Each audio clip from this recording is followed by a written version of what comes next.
Good evening. This is the Elliott wave update for the NASDAQ 100 for Monday, November 1st, 2021. The market did, during the Globex session, continue to move higher and put in a little bit additional high. And so I've updated the labeling. The high existed or came in at 15,914.75. So basically 915. We had resistance between there and 919.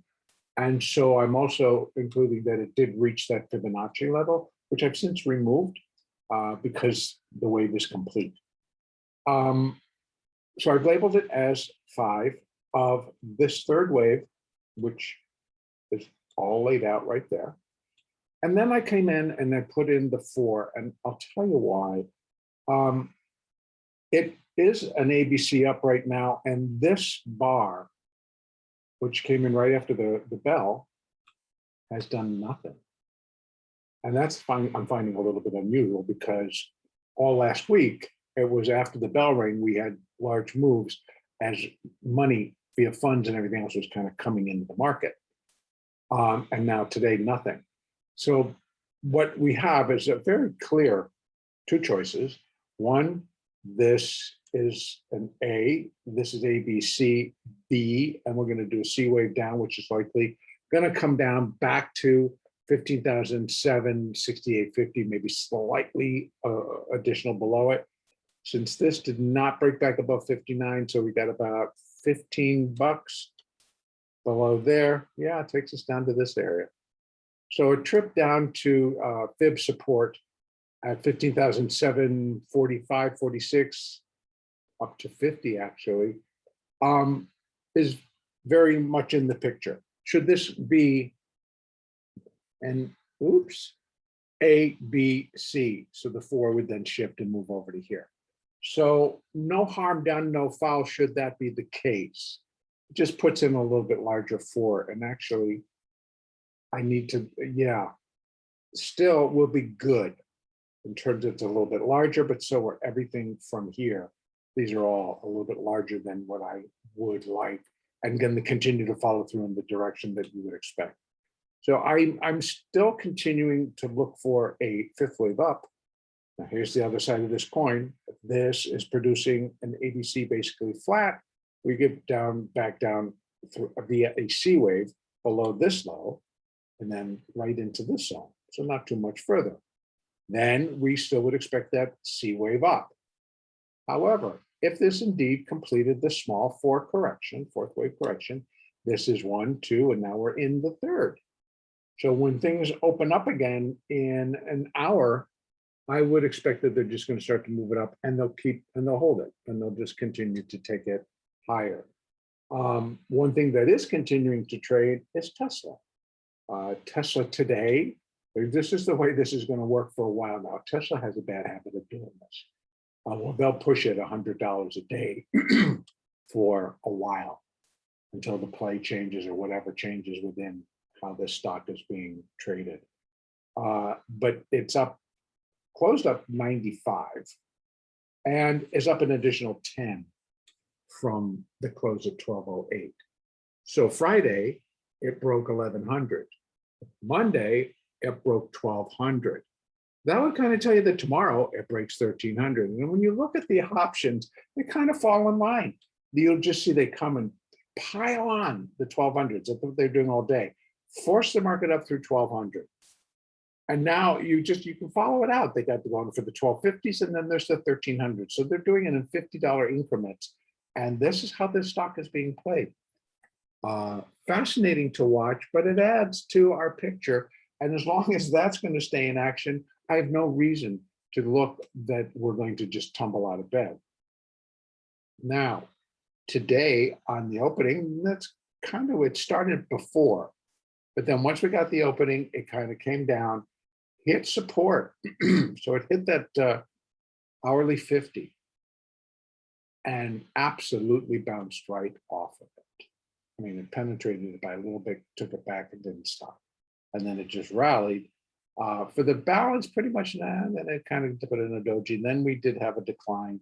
And then up into the bell, we had a very sweet last hour, which just rallied back up.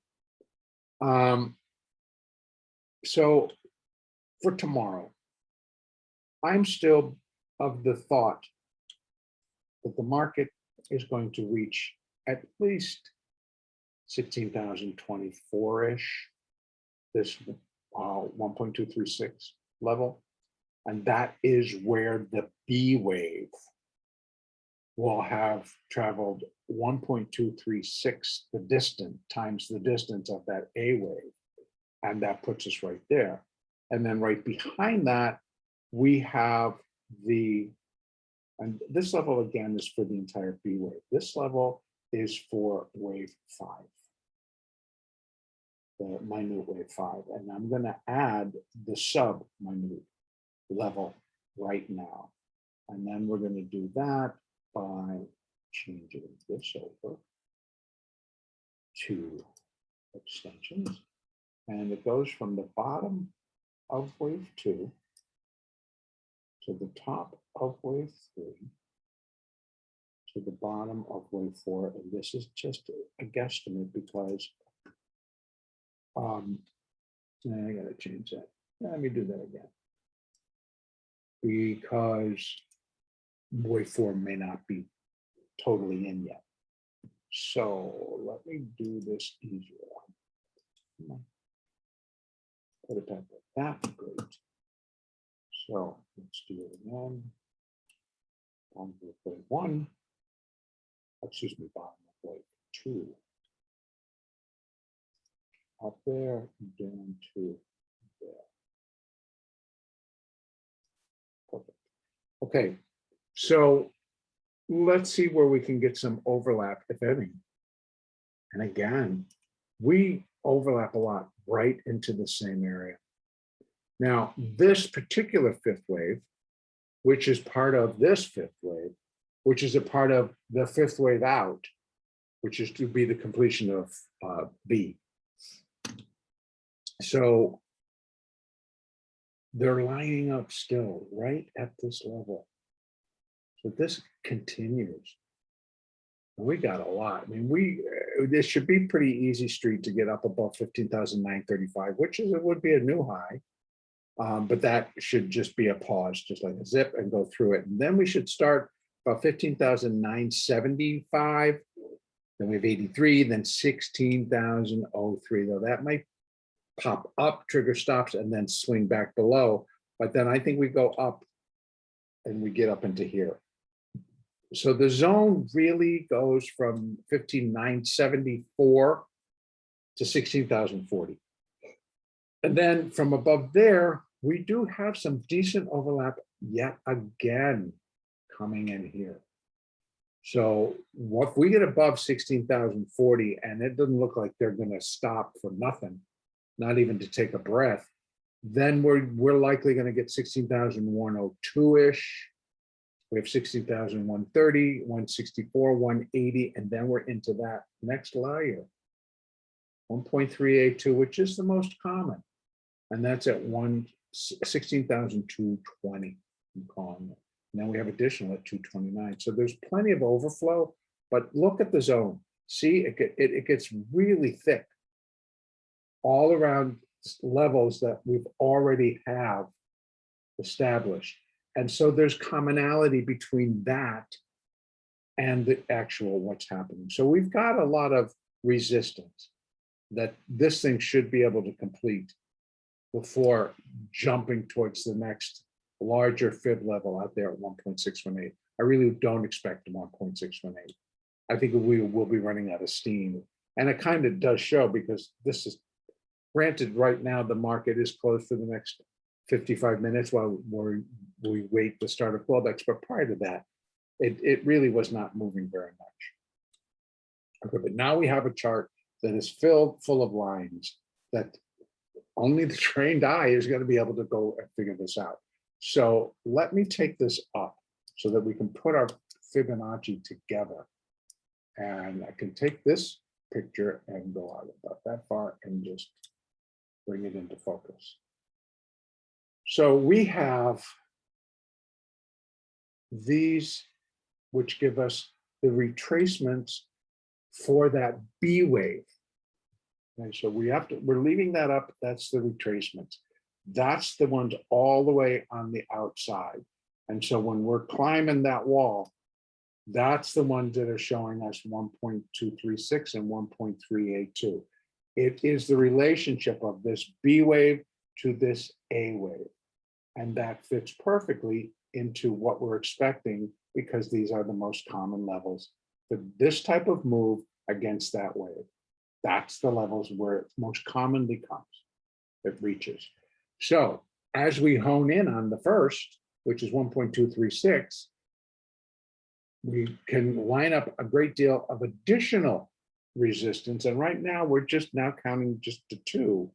We have first this minute 5, and that's this one. And that's kind of on this inside also. But then we ran additional. Now I'm going to go back down so we can figure this all out. The far outs, of course, are the entire B wave. Then when we get inside, we're looking to see where can this minute, the subminute wave 5 to complete the minute wave 5. So I can actually add one more layer, but that would really get things complicated and we wouldn't be able to see anything if I added an additional layer. So right now I'm keeping it at the sub-minute level, then actually the sub-minute level, then the sub-minute level, then minute, then the minor is a C wave, and then the intermediate is a B wave. So we have all our resistance points pretty much in line. We're looking to see this fifth wave on the sub-minute level. That's going to then complete a fifth wave on the sub, a fifth wave on the minute, and a C wave on the minor level. And in turn, a B wave on the intermediate degree. So we've got a lot of finishing up here. And again, once it's done, I'm definitely looking for the market to turn and to move south and to do it very quickly. Sort of like we started to see a little bit right after the opening today, where they kind of came in and then they said, nope. And they came in very forcefully and sold it down pretty quick. And of course, it got bought up very quickly too, but it was a nice trade and it worked out fantastic. So the volatility should continue, which is why I get surprised right there that this did nothing. So, but we'll see. Globex opens in 50 minutes. We have our upside marching papers. We have the downside. Now, the downside would limit it as if this is just the A and this is a B, and we're going to drop down in the C. It has definitely the potential to come down and equal 768. With additional potential to get down towards the hourly Fibonacci support at 15,745. It will likely, if it's coming down, it could stop here. And then we would have to consider the possibility of failure if it comes all the way that far. But it should find support at that 50 as it did there. But if it goes through, then we know we're heading towards the equal to the low, or the possibility that we have additional support at 15,745. That's our downside. A break there shifts a lot of things around, but it is possible. If something comes out, and tomorrow the Fed meeting starts. So again, we might have a little bit like a positioning squaring day, and then it'll be up to stocks like Tesla. But today we did see some stronger selling in Amazon, some stronger selling in Google. It's beginning to take that back out of the market. And so we're watching a balancing act. We're watching one stock, which is Tesla, go roaring higher, and then we have others that, combined. Google has a pretty strong weighting because there's Google A and Google B, and we have GOOG and then GOOGL are the alphabet and the alphabet. So, but when we combine them, they have a little bit higher weighting than Apple. So Google's up there. And so Google balanced out Tesla and then some today. And the market still managed to put in a $50 rally. So we'll see what happens. We have upside, we have downside. And I am truly do not believe that this bullishness or this particular wave pattern is complete. So I don't think the B wave's done. And I think we still have more upside. Our next update, Tuesday the 2nd.